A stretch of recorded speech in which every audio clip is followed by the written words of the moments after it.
If everybody would please rise for the Pledge of Allegiance.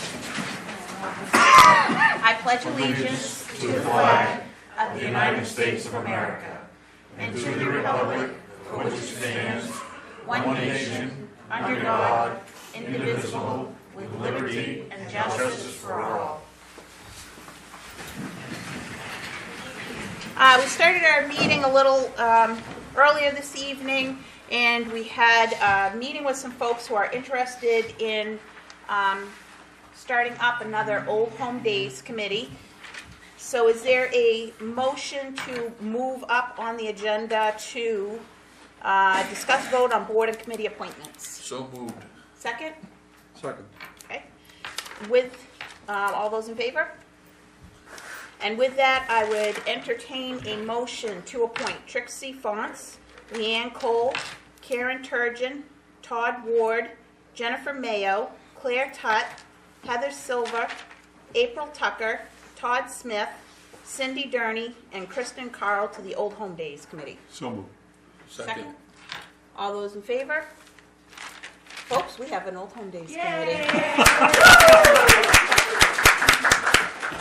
So, Old Home Days officially will be Saturday, July 11th, with a rain date of July 12th. We've got a great start to a committee. Certainly, if anybody is interested in joining and helping out, you can get in touch with Christina here at Town Hall, and she can take your application and get you together. And the Old Home Days Committee is meeting tomorrow night at what time?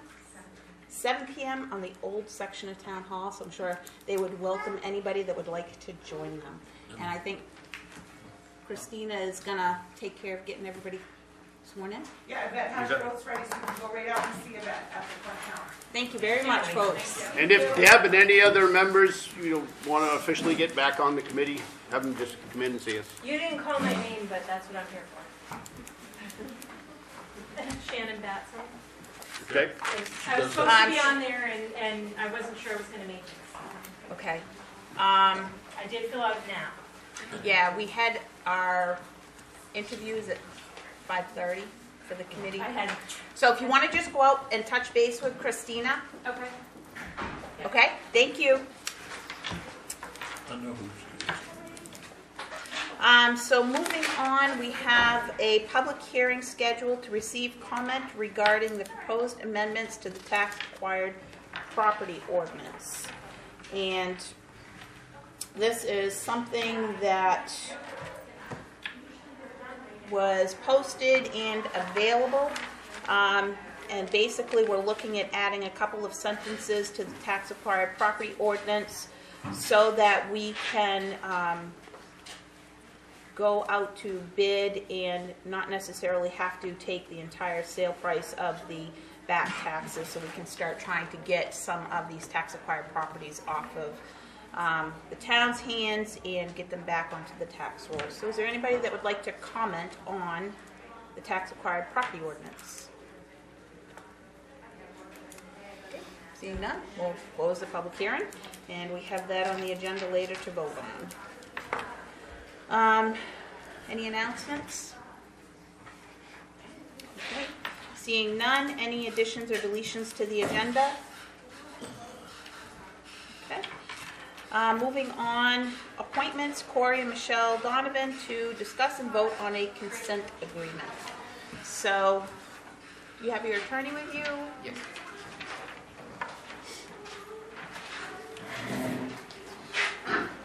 Hi, I'm Chris Nagel. I've been working with the Donovans. I'm an attorney. I'm also a 10-year plus member of my planning board, so I appreciate your service. I think it's great. I've worked with Michelle for 10 years in my law office. She's a great lady. Husband Cory, I know he's a great husband, a great guy, and a great dad. And as you know, they talked to you last week, and I just want to keep this short. I sent you all a memo. I think you probably read it. At least I hope you have. Mm-hmm. Not here to repeat any of that, except to say that it's clearly the Donovans' fault that the garage is in the wrong place. They're not here to blame anybody but themselves. I want to make that clear if anyone thinks otherwise. They don't blame anyone at Town Hall, past or present, for their error. But they're in a difficult situation, which hopefully you can help them with. So, in the last couple of weeks, I've worked primarily with your code officer and also a little bit with the town attorney to put together a proposed consent agreement similar to what the Selectmen did 2 years ago for someone with an even worse situation. So, assuming, happy to answer any questions or have them answer questions. I'm just here to see if the process can be moved along gracefully. They're proposing a $500 fine, and the only reason they suggest that is kind of in comparison to the fine 2 years ago. That was a 15-foot setback out of 35 mistake, or a 43% problem. This is 8 feet out of 75 feet, less than 10%. Hopefully you've driven by it. It's next to a church, so there's really no neighbor issues, and that's all I really have to say except to answer your questions. Hopefully everybody saw the consent agreement that was emailed to us this afternoon. Are there any questions from the board? Gary, do you have any input? I do not. Glenn, did you have any input, or we're all set? I don't, I'm all set with the consent agreement. Okay, thank you. Okay, so. As am I, just for clarification. Okay. So with that, the next issue with this consent agreement is to discuss and vote on it. Typically, we have assessed fines when we have approved consent agreements. The applicants have proposed a $500 fine. So what's the pleasure of the board on this consent? For discussion, I would propose the $500 fine and the consent agreement.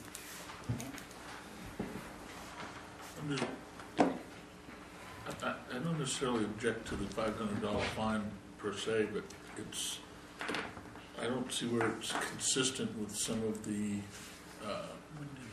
fines that have been levied in the past for boundary disputes. I recall one that we had up on in North Waterboro, where there was 2 boundary lines that ran almost parallel to one another. You know, there was like a foot off, but there's a beard, and I know that we charged those people $5,000, if I remember correctly, and that was Brooks, Ron Brooks. And I know that there was another individual, I want to say on the Ossipee Hill Road, Last year? that was substantially more than the $500 figure. And I just want to see us maintain some consistency in what penalties are being leveled by the board, so we don't have a huge disparity between, one or the other, so that it can't be perceived that we're, have any type of favoritism or anything. I just think we need to be consistent.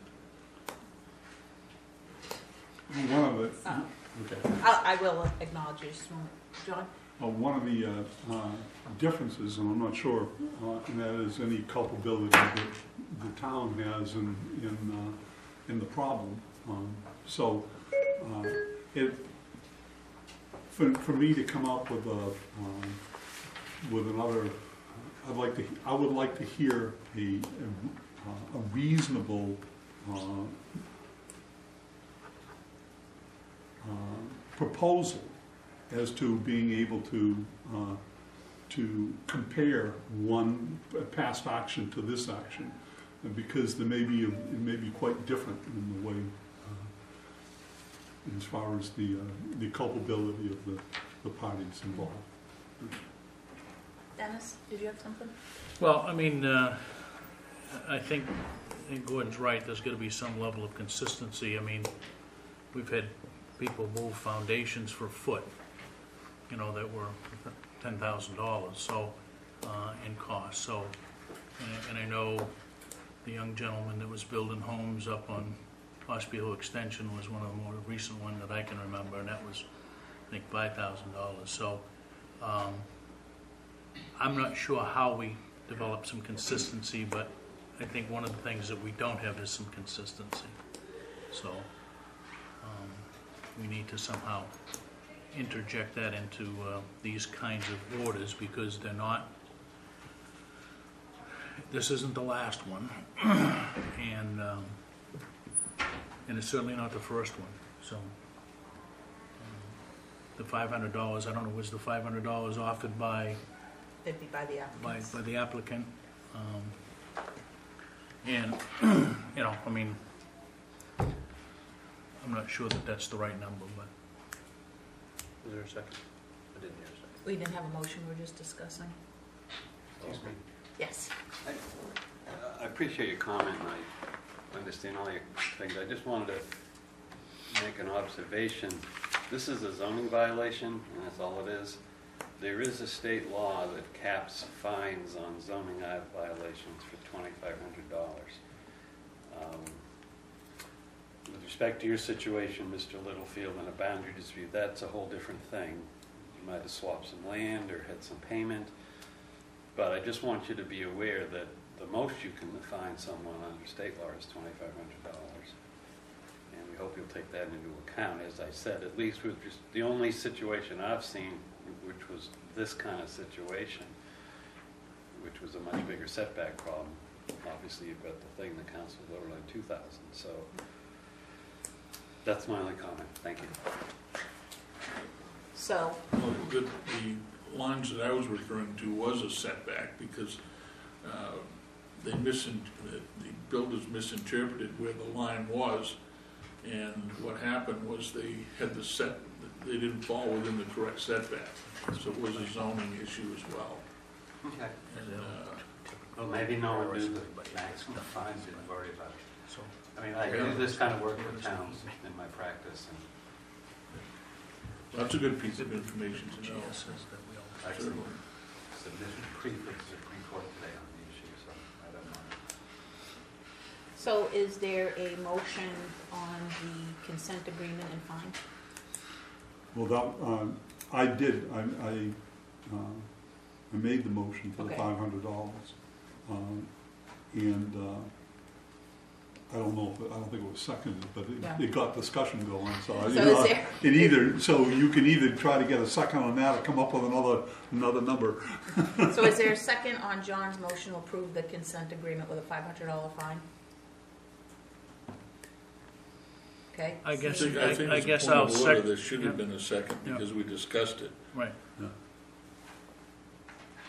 So in lieu of that, I'll second his motion. For the sake of, we've already discussed it. Yeah. Okay. So, My only issue, and not to, you know, I know the chair has asked whether or not we all saw this consent agreement. I have not, nor is it on my email, No, so I don't I'm have not it sure. on my email either. I'm That's not why it sure took me who a has little seen bit it by and who surprise. hasn't seen it. Excuse me, I have extra copies. And I guess the only other question I would have of staff here is, if we're gonna discuss something of this magnitude, we should have it in hand before the meeting starts. That is correct.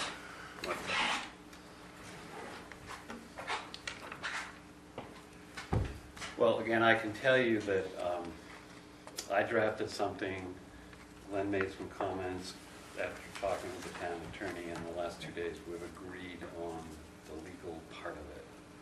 So hopefully, this does have Natalie's review. that's correct.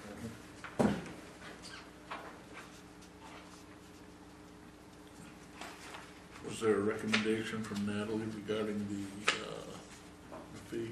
No. No. Should she leave just- that up to you. I apologize for not getting that out. It was polished off today. Tammy Jo had it, but I should have gotten it to I everybody. thought that email went to all of us. So with the motion and a second to approve with a $500 fine, we all set to vote on that motion? All those in favor? Opposed? Okay, so be $500 fine in the consent agreement. Okay? Thank you. Could we get it signed right now by the four of you to be here? Do we have, I have a copy. That's how I've got to Madam wanted to. notarize it too, so. Yeah, do you want us to sign it now and then you can notarize it? sure. They need the, Do we have an they need original? the number in there. Yeah, it's in the folder. What's in the folder? Okay. Well, what you have, they're all alike. The original will be whatever piece of paper we all sign. I did make a change to the notarization page because it was written for only one of the selectmen, so I revised it. All right, so we'll get those. While Well, that's going, we'll move on. Hearing delegations, is anybody from the public who would like to speak this evening? Okay, seeing none. Correspondence, this week we have the treasurer's report, we have the EcoMaine recycling report, and the Selectmen's 2024-15 public hearing notice. Reports and staff initiatives, the assessor to discuss and vote on a request for an abatement. Bob?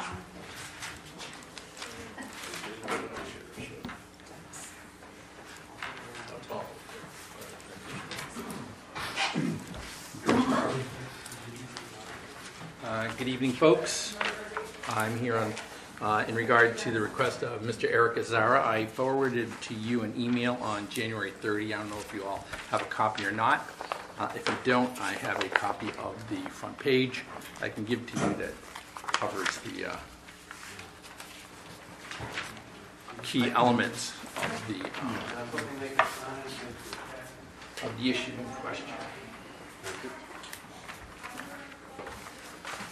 And you, Eric, by chance? I am. Okay. Thank you. Did it stand out?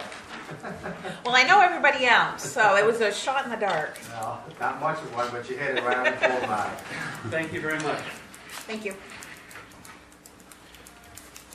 Technically speaking, probably Mr. Azara ought to be up here instead of me, but since I'm involved in the process and have a little of a handle on the legalities of Yeah. the situation, I'm here to present for you. So the basic idea is that Mr. Azara owns a piece of land that sits both in Waterboro and in Leamington, and the town line divides the property. And several years ago, Mr. Azara built a house out there, and he got a building permit from the town, and in good faith assumed that the house was being built in Waterboro.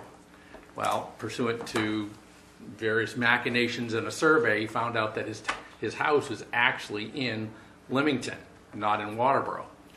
And he had been assessed for a house for several years.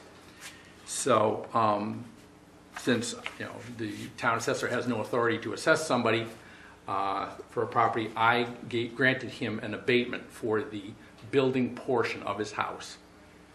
Now, the issue here is that the assessor by law can only go back 1 year. But under different provisions of the statute, the select board, at its own discretion, may go back 2 more years beyond that. And it comes up to a figure of almost $1,300. So that is the nub of the issue. And maybe before there's much discussion, Mr. Azara could come up and give his input on anything you may have to say about it.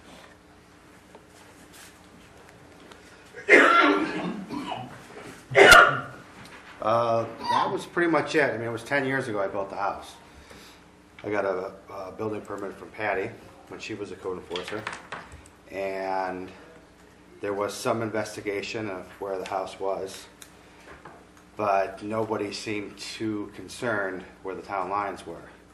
This also included the town of Leamington, as I discovered this year when I went and talked to their code enforcer, because Patty went and talked to him.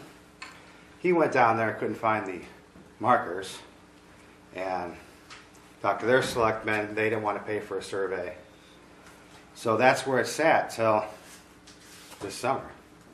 And basically the line runs about 50 feet behind the house. So, back there in our discontinued road, which turns into a private road where, it's the Wild West, more or less, it just got overlooked. So that's pretty much it. Any questions for Mr. Azara? When you purchased the property, did you have a survey done at that time? No, I purchased the property from Country Properties of Maine, and there really was no reason to do a survey because, you know, once again, I mean, it's in the middle of the woods. The stone walls are there. It says plus or minus on the deed. It wasn't until I actually purchased the property and then we got a boundary survey from Steve Everett. And then it wasn't until really GPS came along and Steve kind of pinpointed buildings and the driveway and greenhouse that I have or whatever else, and that's when it was discovered that the line was behind the house. Which when you went to Google Earth, that kind of verified that the line was behind the house. Nobody knew because, like I said, I mean, I asked the contractor at the time when I built the house, do you know where the lines are? He says, oh, the line goes right through here. You know, in the best Maine accent you could possibly do. And, all right, sounds good, go ahead, build the house. That was it. John? So, a year ago, you're looking for taxes for last year and the year before, right? Right. And has Leamington asked you for those taxes? They are going to be in process. You know, so if you shouldn't pay the taxes to two different towns. Correct. But also you shouldn't go tax-free. So unless Leamington is asking you for the taxes and is able to collect over the last 2 years, I don't see why we should give you taxes back so you can run tax-free. Or can you give me a reason why you should be tax-free? Not saying that I should be tax-free, but what the town of Leamington does and what the town of Waterboro does are two different things. Well, in a way here, if Leamington doesn't or can't do anything over the past couple of years, then Leamington loses, Waterboro wins, and you come out equal because you'd be paying the taxes to one of the towns and one or the other. So rather than turning that into Waterboro loses, Leamington wins and you win, I would have a hard time doing that. I understand your assessment, but in the same token, the house wasn't in Waterboro. So technically, by state law, it was an illegal assessment from the town of Waterboro. Now, the town of Leamington can go and ask for that money. They have that right for 3 years, that according to state law. So, yeah, and if Leamington gets your tax money, then I would vote to give you this abatement. Otherwise, Leamington comes to Waterboro and says, "Hey, you give us the money because we should have had it." well, I don't know if it's conditional. Now you're reading into the law. So, but that's, you know, your assessment. Yeah. I mean, I have my assessment. Just my thinking. Yeah, and I understand where you're coming from. But what happens if Leamington, because you got to make a decision right now, what happens if you do say, no, we're not going to give it to you. Now I pay the taxes on it, and Leamington comes after me for the taxes as well. Now I paid twice. Are these paid taxes? Yes. Dennis? I'm a little torn here. I think that what Leamington does is really probably irrelevant to what we do. And I understand that, I guess I don't understand why it took you 10 years to figure out that your house wasn't in Waterboro, but that's being the other side of it. You know, by April 1st of every year, you're supposed to come report any changes or questions or whatever. That hasn't been done. On the other hand, I understand that, you know, nobody knew where the line was.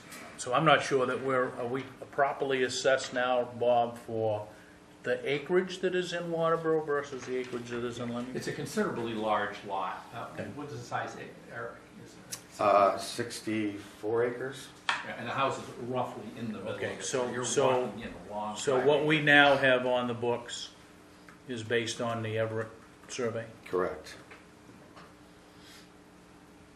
So I'm not sure how we can not abate it. and I'm not sure that we can condition it based on what Leamington's gonna do.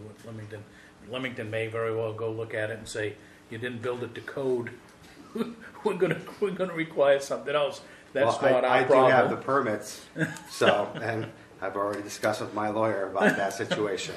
So, But that's on your side. The permits were issued in Waterboro. So now we, well, that's why I was saying, what one town does does not necessarily mean what another town And I'm not does. sure that we can, we don't need to go there. I guess my take on this is, it was an error. We've been assessing a home that isn't in the town of Waterboro. I don't think that we have the right to continue assessing that, and I mean, personally, I think that we need to abate it because we were assessing a property that's not in Waterboro. Regardless of if it was an error or not, the error has now been brought to our attention, and I think the right thing for us to do is to abate the taxes because the house was never in But we have Waterboro. abated it for this year, right? Right. So as one that was brought to our attention, we have abated it, Mhm. but we haven't abated it for the period before it was brought to The our 2 attention. years before is what the state statute allows us to go back 2 additional years besides what the assessor says. Gary, do you, sorry. the only issue that I have is, I don't think, I think the terminology used here is improper. I don't think that the town of Waterboro illegally assessed you taxes. They may have mistakenly, based on the information that was provided at the time, improperly taxed you. Now that it has been brought to our attention, if we continue to tax you, then I think we would be illegally doing so. And I would agree with you with But that. prior to that, I don't think that the town did anything illegal. I don't think anybody did anything wrong. And when the situation was brought to light, it was brought to light. Yeah.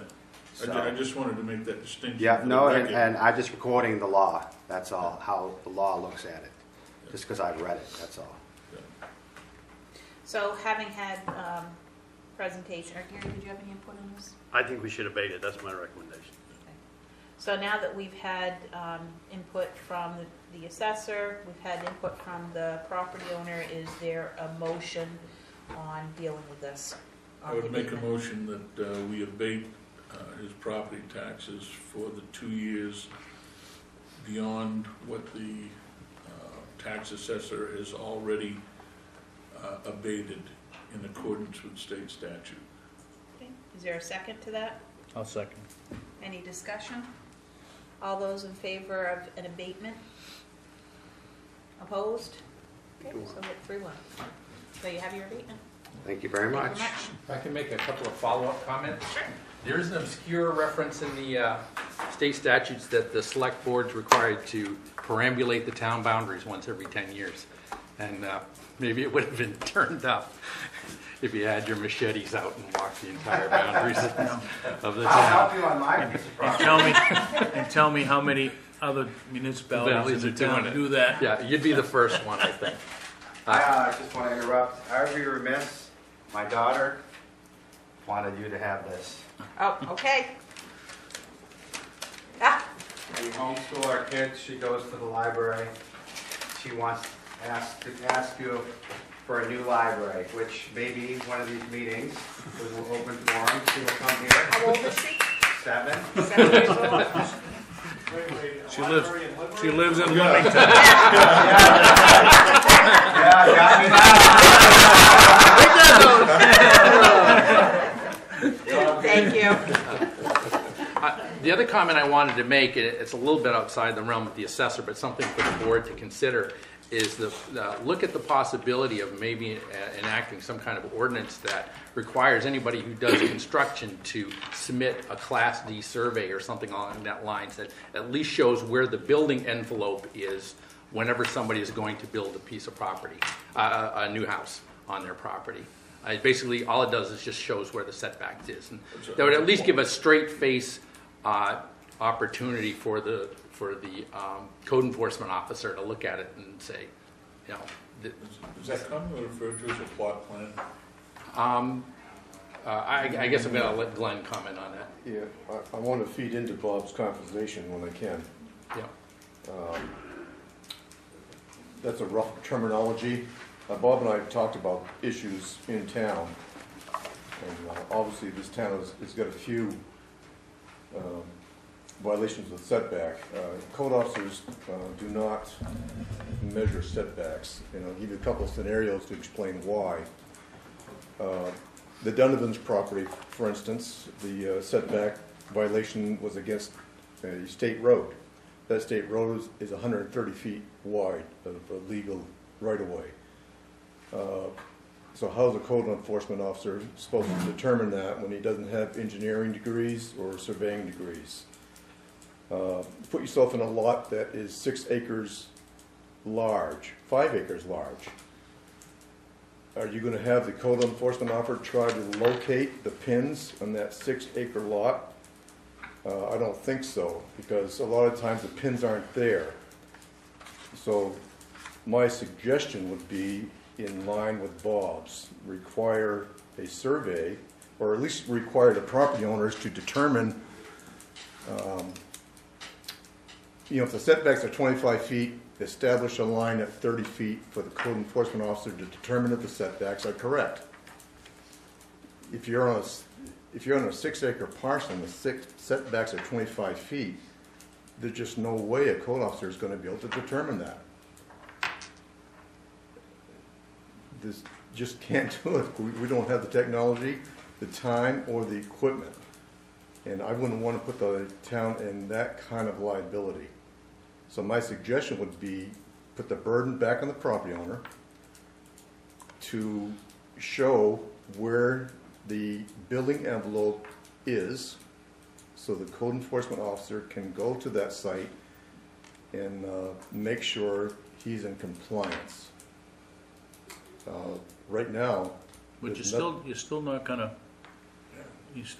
sign off on where the location is. absolutely I would. If Oh, it's, I mean, Sure. you just said Yeah, that the code officer doesn't validate that it's in the right Right. place, right? So if you've got a plot plan, if you wanna call it that, and it has, the building envelope and all that stuff, I think that's a tool that you can use when you go inspect. You're right, But you're Dennis. not gonna validate that. you're right, Dennis. Right.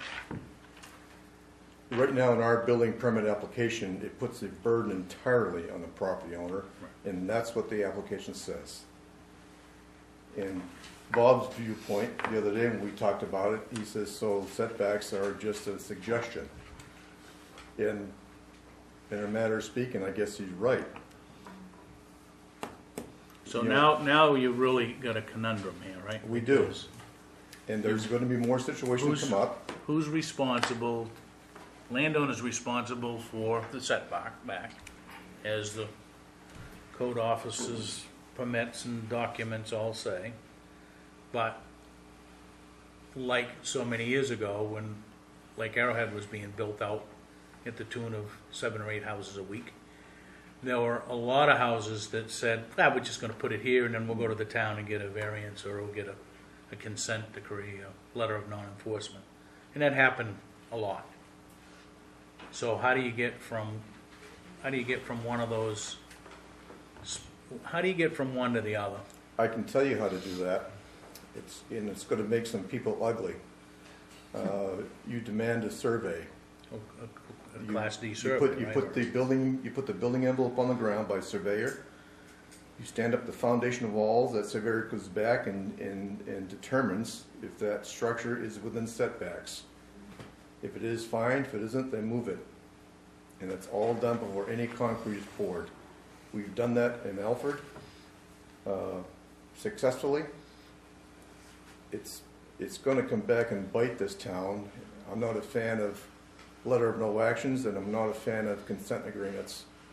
I think it sets a precedence, and it already has done that in this town. You've let Donovan's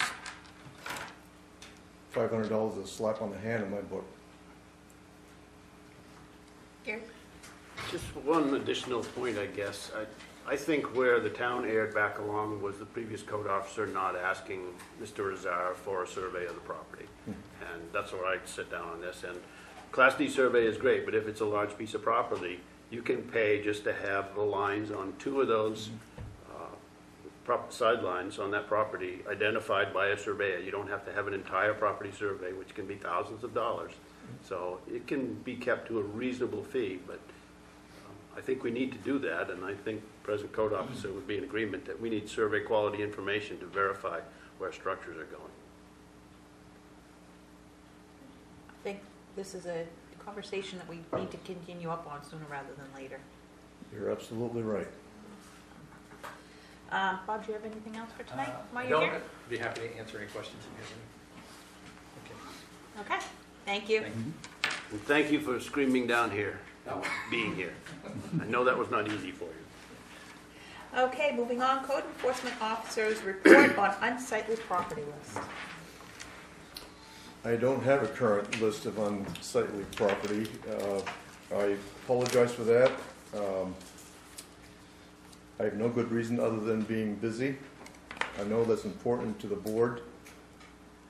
I keep looking at the snow on the ground. I use that as an excuse for not having that list generated, because I like to look at the property to determine how severe it is and what they need to do to bring it into compliance. So what I would ask the board is to give me another 30 days, and maybe the weather cooperate, maybe we'll melt some snow. Mr. Lamb and I can go out and see what he's familiar with, and I can add new ones to the list. Now, we had some where the former CEO had sent letters to the property owners telling them what the deficiencies with the properties were and that corrective action needed to be taken. I know that some of those properties were brought into compliance, and I think that's what we're looking for, is at least to start, where are we with that list and those letters that previously went out? And I know a big one that was on the board's radar was the ladder auto sales. He has been given time to get the trailer removed from the back of the property and come into compliance. And I think that one's one that's just kind of fell by the wayside in the transition. And we were going to take legal action on that one. So I think certainly that one needs to be a priority because it was a dangerous situation there. Mr. Lamb and I have talked about that, and I haven't found any correspondence in relationship to that. Glenn's beating himself up pretty good here because he's already communicated with Patco about one of the properties that's on that list. And reinvigorated, I guess, the letter that they need to clean it up by a date certain. We also have that other property on 202 that is gone now. We burned that building, so that's another one of those off the list. We visited a lot of auto sales. I think there was a little snow on the ground. We certainly not what we have now. But I think we've still got all the legal authority we need to put the pressure on there and go to court if we need to with the paperwork that's already done. So part of his reason for not having that ready tonight is, I think, is my fault because we've had so many other things going on that were just a little higher priority. I didn't take the time to identify to him, I can see that now, that it was that list of 10 or 13 properties that we had.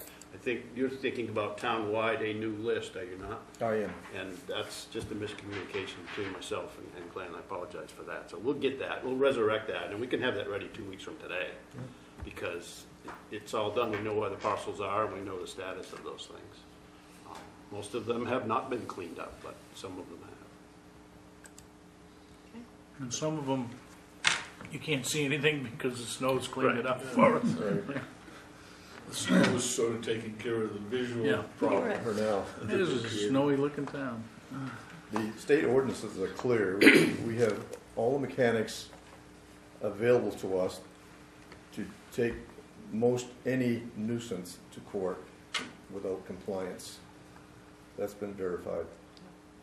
Okay, so is that, I think the two of you can kind of work together and We get shall. something for the Yeah. 10th, the report back to us? Put that list that you folks are familiar Right. with. Yep. I think we'll wait till the snow goes away before we get Glenn to expand on Yeah. others. Okay. Moving on, selectmen's reports. Dennis?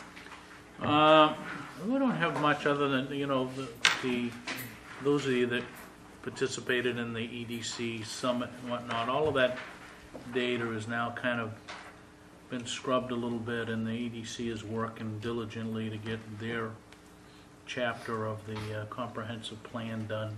They did have a workshop last week, which I wasn't unable to make, but I think they're making good progress, and very shortly here should have that chapter done for the comprehensive plan of the 2020 committee.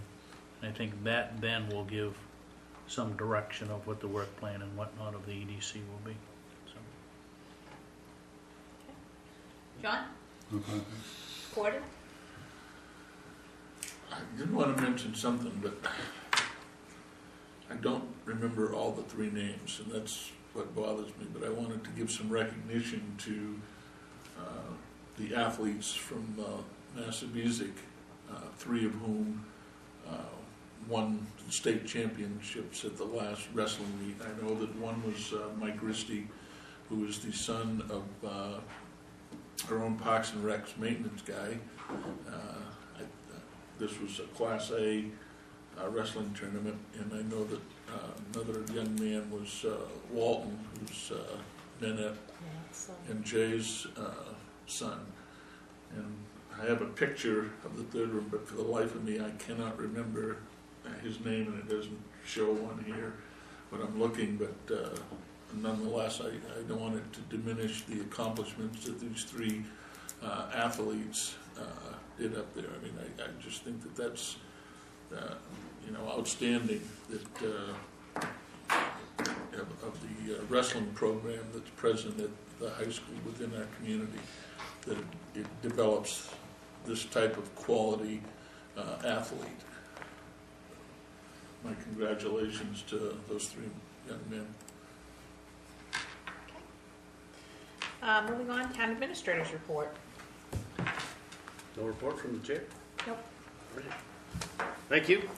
And first off, for the position that we have in our front service counter, I have 142 applications for a job. And there they are right there. I finished them this afternoon. I've whittled it down to 14 that are initially going to get a phone interview, and then we'll probably try and whittle it down to 6 or so to actually interview.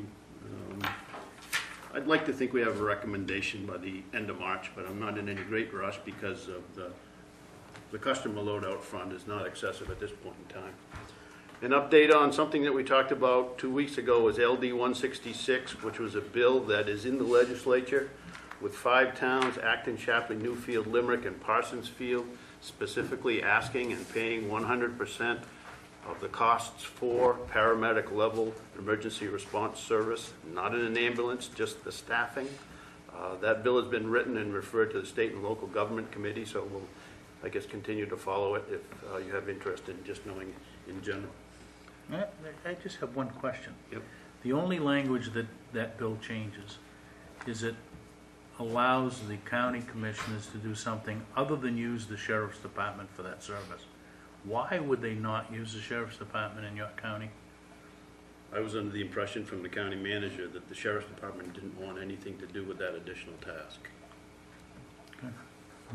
That's the only So we're thing. gonna go create another organization because one doesn't want to do something? Yes, whatever. Yeah. There's still a lot of information that we don't have. I don't know where this is going, but just know that there's not going to be any tax dollars going into it. It's going to all come from those 5 communities as of right now. We need to talk a little bit about maintenance and ice dams on our town buildings and all the work that's gone into these past few weeks. Both library, central fire station, and town hall. We had ice that was up to 18 inches thick above this roof here. And Pete just cannot, with the roof rake and the equipment that we have, keep the edge of the roof clear here. We had 7 people. John Gale was one of them, 3 firemen, Pete Cody, Nate McCoy, and Tommy Blackburn. Worked for probably a total of 6 or 7 man-hours here. That's over 40 man-hours in just one day on this building to get that ice off here. We had water coming in right up there and that ceiling in Christina's office. And that's why I'm going to put at least $50,000 for this building in to spray insulation up above. I think we also need to look at an alternative of putting an insulated roof on top. I think that'll be more expensive, but Doug's going to make that call. The library, I think we need to make sure that we at least insulate and maybe re-roof that back shed that's been leaking heavily for years. And the fire station, I don't know what to do there. It's just such a tall roof to begin with. You really can't get up there to get to it. But we've got some other architectural things we need to think about there in terms of studies, and then maybe an addition, because we don't have the adequate space for students and male and female staff. So there's quite a mix. All three different buildings are three very different problems, but we can expect that we need to have a healthy discussion about money, because we can't continue to do this. This is almost dripping on top of that rather expensive corner over there by Dave. We can't afford to have water in the building here. On a brighter note, the air quality in the library is very good. And it was a wonderful surprise to see the library with a basement floor that has some bare dirt actually have a very good air quality test. So that was wonderful. And just another report of information meetings that are way out. In May, there's going to be 2 meetings that are going to pull together our comprehensive plan for a public discussion. Wednesday, May 13th at 6 o'clock, and Saturday, May 16th at 9 o'clock in the morning. Now, those dates and times might change, but sometime in early to mid-May, they're going to have at least 2 meetings on the comprehensive plan before we all vote on this this coming June. And that's it from me. Thank you. Very good, thank you, Gary. Moving on to new business. Madam Chair, if I could very briefly, I did a little bit of research while the discussion was going on, and the 3 young men are Zach Richard, Trevor Walton, and Mike Risty. So thank you. I have a question. Yep. Gary, when you said there are going to be meetings in May, are those public hearing type meetings? I would say yes. Yes. Open for any and all comments about the comp plan. Thank you. Moving on to new business, discuss vote on board and committee appointments. We moved a number of those up at the beginning of the agenda. So the only one that we have left to act on under this is to appoint Katie Mann to the planning board. Is there a motion? So moved. Second. Okay. Any discussion? All those in favor? Are you in favor, Gordon? Yes. Okay, Dennis? Sorry. I'm going to abstain, I just don't. Okay, so that takes care of Katie.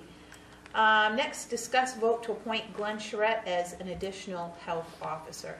I believe it's been common that we've had the CEO acting as a health officer in the past. I don't think this is anything different than what we've done before.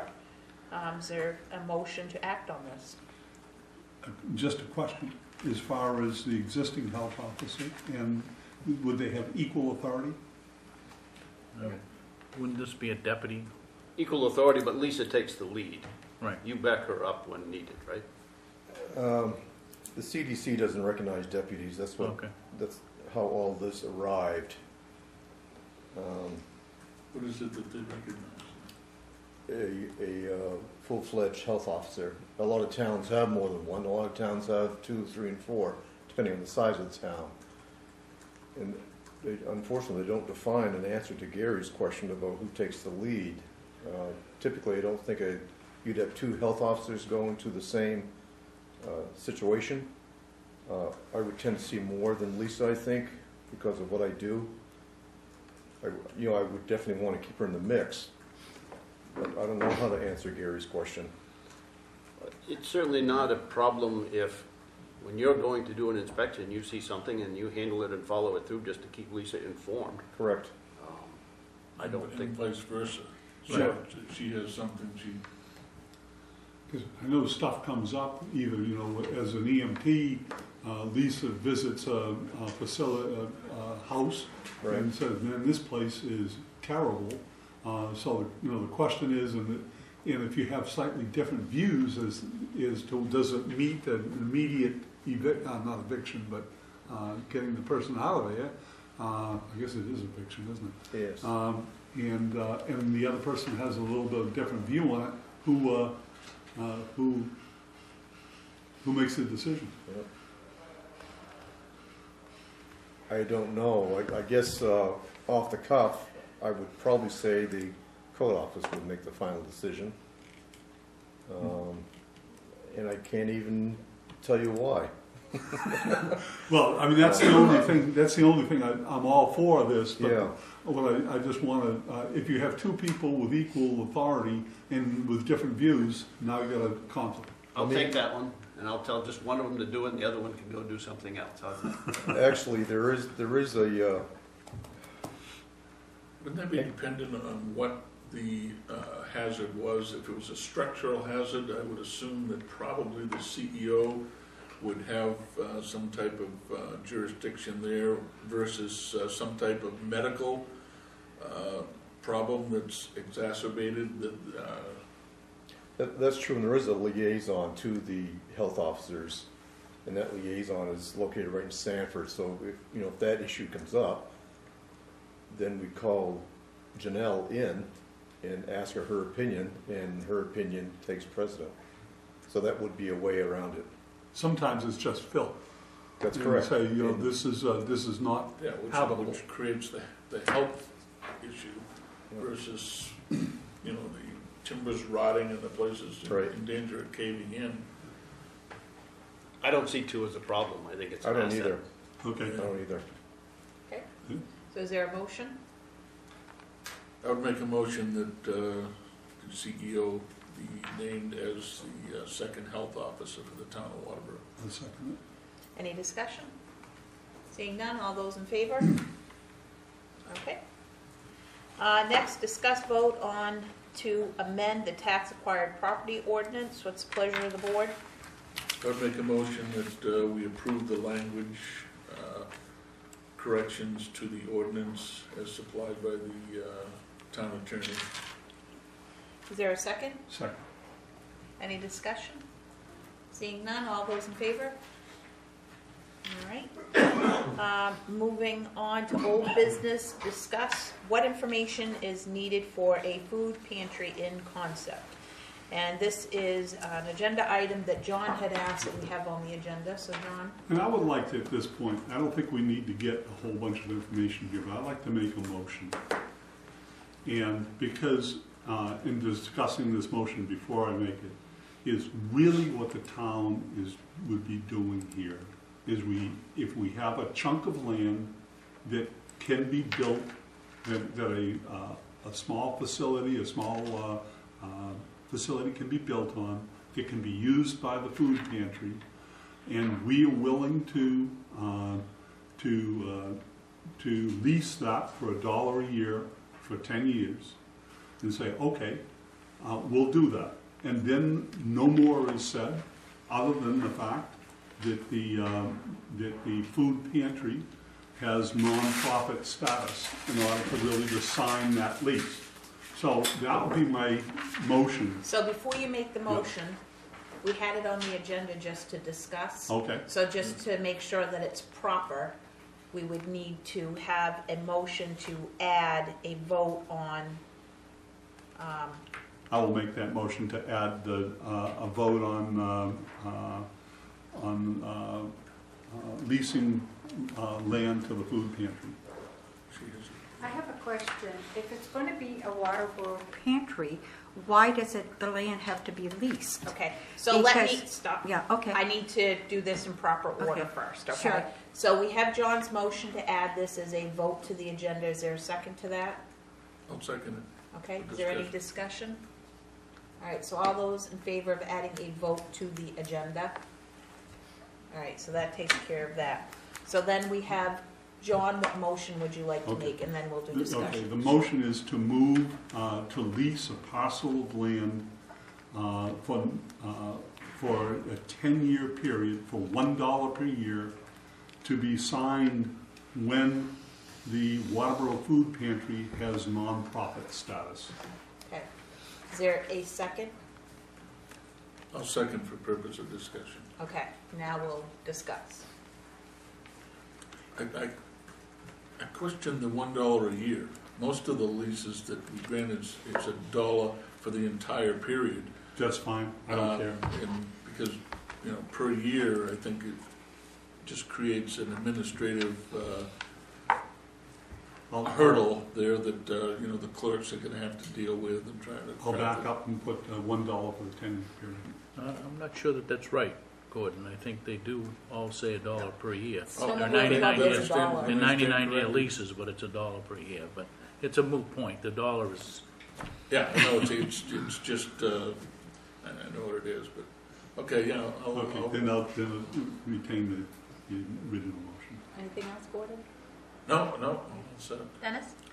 I am still not, I shouldn't say I'm not in favor of the town being involved with a piece of property, but until such time that things come together, I'm not sure that I'm willing to just have an open book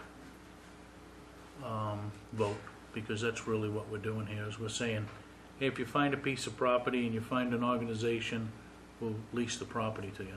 I guess I'd like to know what the property is and the definition of what's going on it before I vote to enter into a lease for that property. We've never done that blind before, whether it's the snowmobile club or the Lions or the ATV club. We've always had a specific request from those organizations that that's what they wanted to do, and we voted up or down for that. Same as the Taylor House and all of those things that we have entered into leases with. And here we've got a lot of ideas and a lot of emotion and a lot of enthusiasm to put something together, but we really don't have anything concrete at this point.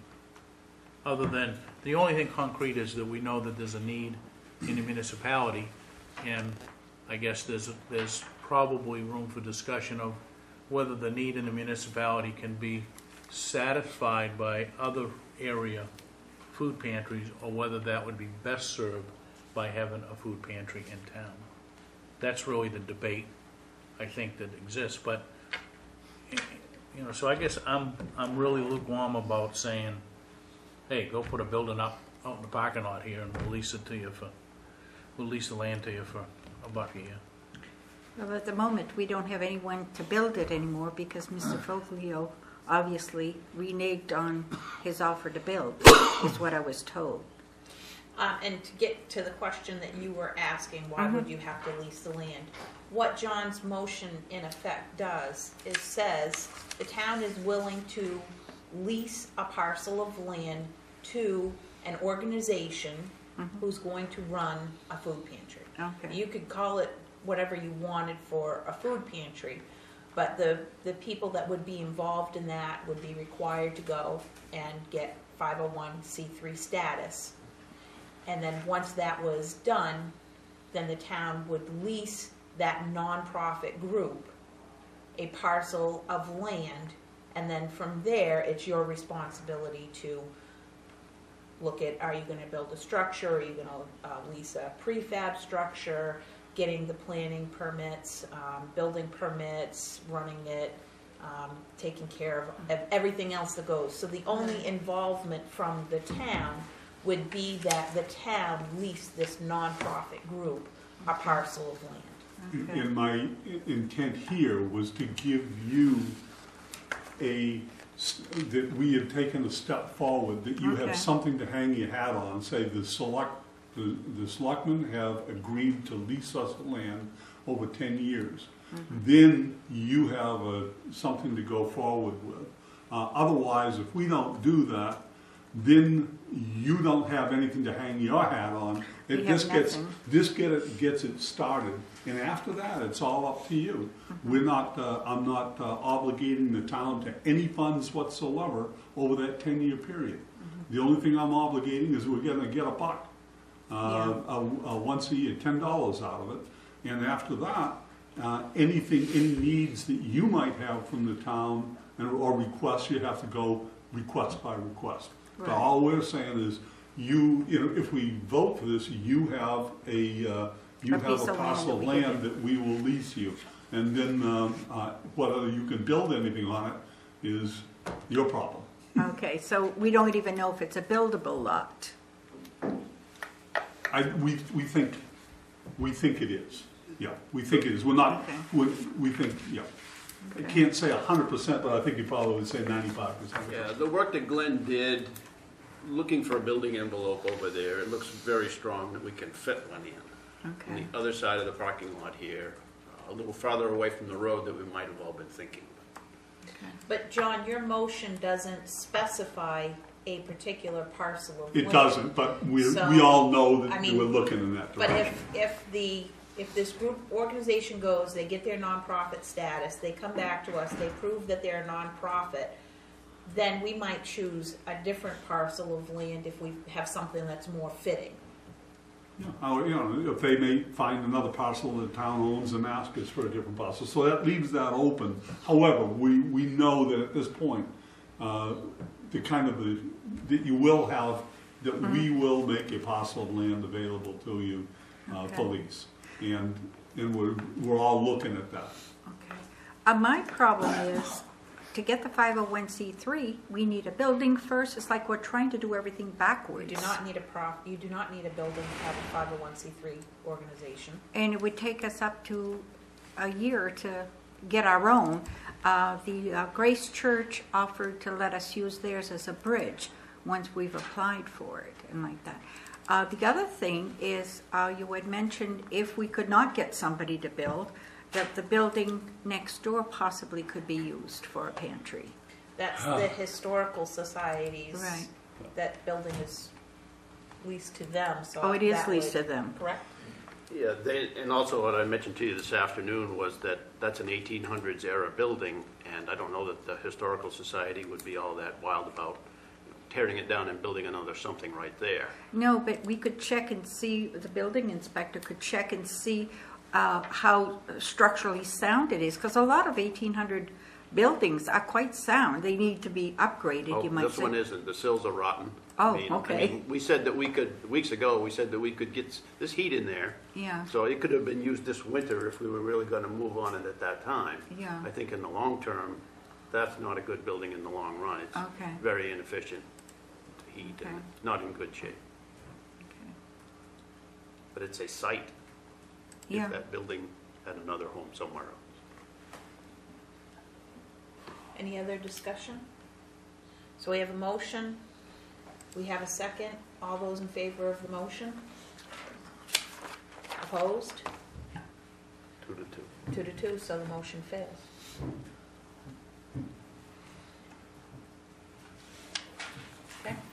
Okay. Can we accomplish the same objective if we make a motion that says something to the effect that we conceptually agree so that they would have that mechanism? I think that. So make a motion. I'll make a motion then that we as a board are in conceptual agreement of a food pantry contingent upon the successful acquisition of a 501c and a building plan that we can see, so that I think that gives the pantry something to hang their hat on, and it still means that the board is consistent in its decision making as elaborated by Selectman Abbott, that we had a plan for that, so that we just weren't giving them an open thing. Could we use the churches? Oh, sorry. I have the motion. So we have a motion. Is there a second? I'll second it, I guess, for discussion. Discussion? It was a little convoluted. I know. But I think the concept is right. I mean, we're gonna vote to endorse the concept of leasing property that could house a building and a food pantry. I mean, I think that's really what we're talking about, right? Yeah. Okay. In a sense, that was my motion. Oh, you said we just because we weren't going to sign anything until they became a 501c3 Yes, that's the thing. That was my organization. So yeah, I would go with that. The only thing is, a 501c3, it takes almost 6 months to a year to get. Now, we could use the Grace Church as a bridge one, but as you're putting it, we would have to wait until we got our own, according to what you But this is just your said. option here. If you can Okay. find an option someplace else that's better for you, by all means do it. But this is your town option. Yeah, we're just, all we're saying as a board is that conceptually, we agree To use about the having a land. food pantry. Okay. And if your plan has utilization of another 501c3 as a bridge, Yes. then that's part of the plan, Yeah, right? so that's fine. Yeah, okay. Right now, you know, Yeah, the so- only way we can use it as a bridge is once we've applied and we have the paperwork that we have applied, we can use the bridge until we get our own. Okay, so I just want to make sure that in this, that the town is not committed to a food pantry. The town is committed to providing, to lease land for a food pantry, but don't want to get into the situation where that might be misinterpreted as we have the responsibility of running a food pantry. No. We don't want to go there. Yeah, we just agree in concept, Yeah. Okay, and that's that's it. fine. Nothing further. Okay. Okay, so we have a motion, second, is there any other discussion? All those in favor? Okay, so that at least gives you some direction. Now I have to find somebody to build it and find Well, the you're gonna funds. do the 501c3 is the first Yes. piece of that, so. Yes. And you gotta cross that bridge, I think, to use your terminology. Lots of bridges. Thank you. Other discuss vote to approve the minutes of the February 10th, 2015 regular meeting. So moved. Second. All those in favor? Okay. Pending decisions. The week's action list, so I think Christina took care of mostly the old home days folks, they're all set. You will have for your next meeting, there was one applicant that had to postpone tonight for a medical reason. So you'll have hopefully her at the March 10th meeting. Do And, we have Mrs. Batson coming in then too? well, I'll have to follow up with her, but there was another Old Home Days Committee applicant that couldn't make it tonight, but can make it on the 10th. And there's still another one that works 10 to 7 Monday through Friday, and she asked if there's another option for her. We could do it her at the tail end of a meeting as opposed to the front end of Okay, it. I'll contact her tomorrow and see what her commute is. Yep. So if she gets out at 7 but could be here at 7:15. Yep. Even if you guys get done a little sooner, you'd be willing to wait for Yep, her. Okay, Absolutely. great. And there was about 1, 2, 3, 4, 5 others that are on, 4 others that are on this list besides Shannon. Okay, so I'll try to that contact weren't here. those Yep, so and we see need if they to, can make it. So do you want to start at 5:30 again? yeah, because we'll have the library trustee, Right, and then we can do the group of, the Old Old Home Home Days. Days Okay, again. sounds good. And then we'll do one at the end if the other person can make it at the Yep. end. great. Did we, No, did go we vote ahead. on the planning board issue tonight? You appointed one tonight. Yeah, Katie Mann? Yes. We did, okay, all right. So, sure. How many people will be in all in the Old Home Days group? I think we appointed tonight 1, 2, 3, 4, 11. And then if we have more that would like to join, that's certainly a committee that could use a But did you great say you pool. have 4 more that are going to be interviewed in 2 weeks? Yes. Okay, There's 5 more that have put in applications. okay, 11 plus 5. Yep. Thank you. Discussion of agenda items for the next meeting. So we don't fumble this football again, could we please put together a list of all of the consent orders that we've issued in the last 10 years? So the input from Natalie is going to be required because I'm not sure that this gentleman is correct in saying that the maximum zoning fine is $2,500 because... Per day. Yeah, I think that is the Cut that number, out. because, so I don't think there is a maximum, okay, of $2,500, but, and if we need to verify that with Natalie, then fine, if not, then we don't need to engage her.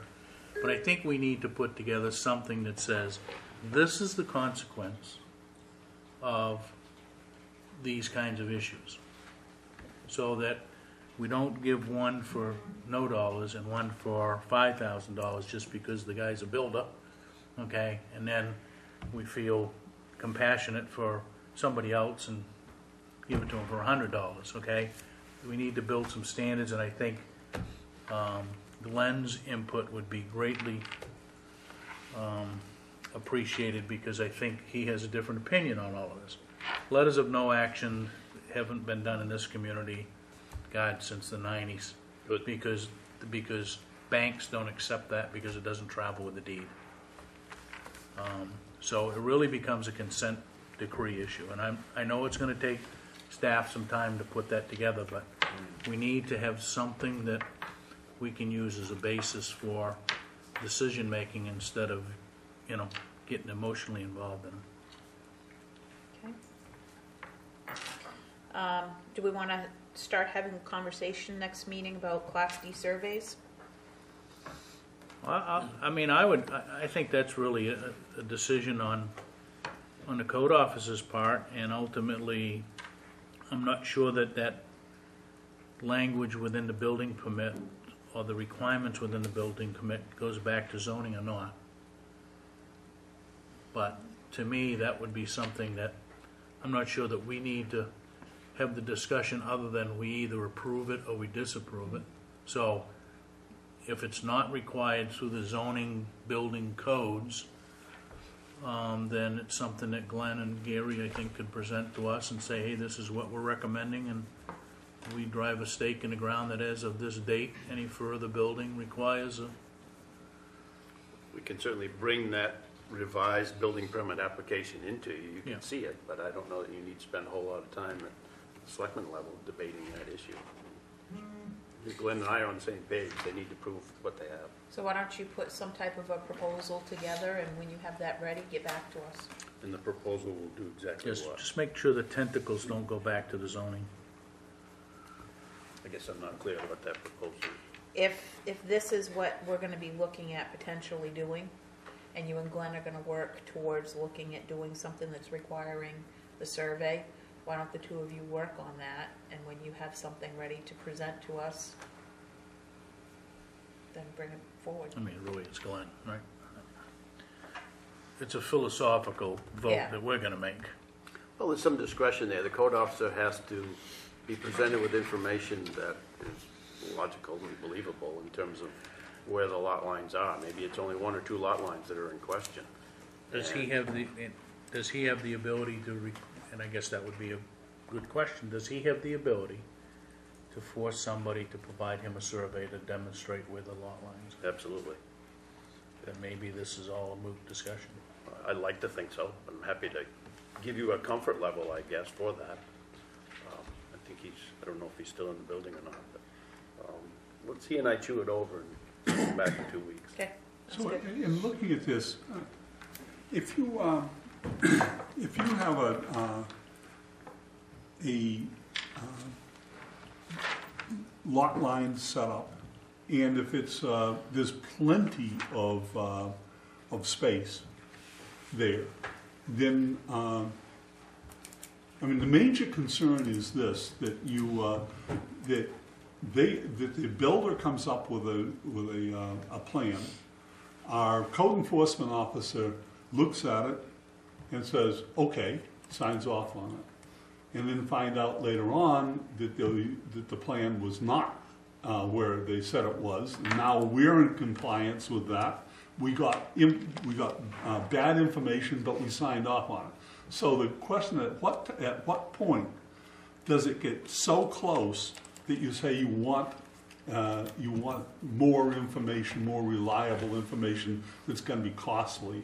And if you have a 10-foot variance in there, you say, okay, it's on the inside of that 10 foot, so I feel very confident that that's where the actual line is, and I'm ready to sign off on it. But at what point do you say, this is so close that we could be right or wrong on this? And that's where the discretion in the code officer's authority comes in, because you said builder. Builder provides the plot plan. Well, maybe that needs to be changed, and the code officer says, no, I want a surveyor to give me some documentation. So it's so close, well, let's say within a foot or something, or whatever it is. It could be 50 feet. I mean, if he wants that documented because you have no idea where the lot lines are. Okay, yeah. He can ask for that, and he won't issue the building permit until he gets that. And Okay. that's okay. Yeah. We wouldn't have been in this situation had previous code officer asked for a survey, and she should have done that with Mr. Azar. Christina, what else do we already have for, I know we have some You had the stuff. change of zone fee that was proposed. Yep, from Gary. Yep. Okay, I'm sure if anything else comes up. We'll try and Hash make it out. the next meeting as busy as we can so that the 24th of March will be less busy because that's when Natalie's going to be here. We're going to talk about these variety of ordinances. So Are we due for a quarterly budget review? we're overdue. We should have that on the agenda. Then let's do that next week, or 2 weeks? the 10th. Madam Chair, Yes. just for your reading, before the next meeting, Title 30-A, Section 4451, Paragraph 3, subsections A through B, define what penalties, what civil penalties can be assessed for the zoning violations. And they may be assessed on a per-day basis with a minimum of $100 and a maximum of $2,500. So Per day. it's per day. Yep. So where the council came up with a $2,500 figure, I'm sure that's the maximum that can be set, but Just left out those 2 little words. yeah. And, but that's, if you want to read it over and come to your own, I guess, interpretation of, what that is. It can go up to $5,000 also if it's within a resource protection area. Yep. And if it's, there's one even more. Oh, we can get that all as part of our Yeah, and discussion. if it does environmental damage, then it can go up to 25,000. It may not exceed that amount. So, Good, thanks for looking that up, Gordon. yeah. Items needing signature, the minutes of February 10th for the regular meeting, the consent agreement, which we've already signed. Our reminders will scroll on the screen, thanks to Dave Lowe at the end of our meeting. And with that, we have an executive session scheduled to discuss a personnel matter per 1 M.R.S.A. 4056A. So we'll take a brief recess, and then we'll go into executive session and close out the meeting after that. So to our watchers at home, stay warm and have a good week.